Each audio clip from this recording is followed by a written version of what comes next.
To run 3D Space Mouse, you need to download the drivers first. For that, you just search for 3DConnexion drivers.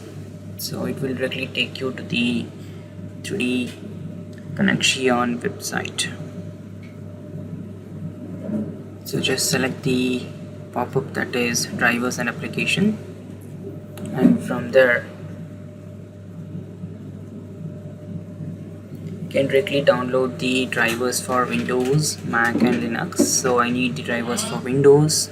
I'll select it, and I'm using 64-bit version. I'll download it. Once you download the drivers, you just need to install them.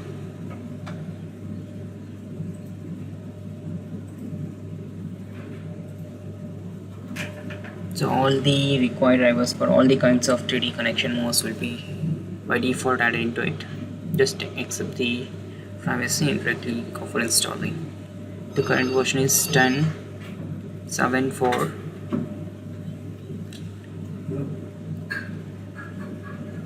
Yeah, so it will ask for the sign in and all. No need to worry, just close the tab and directly switch to SOLIDWORKS. Now if you're directly installed and if you try to move it, it won't, because you need to restart it.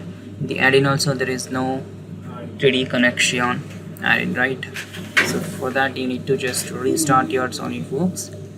Just close everything and directly go back to Windows and refresh your system and open SOLIDWORKS again.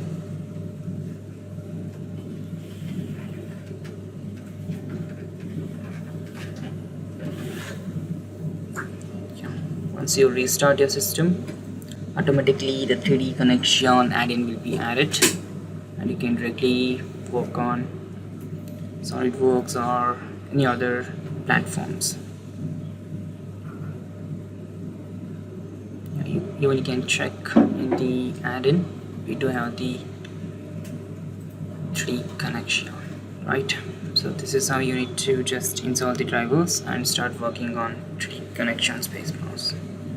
Thank you.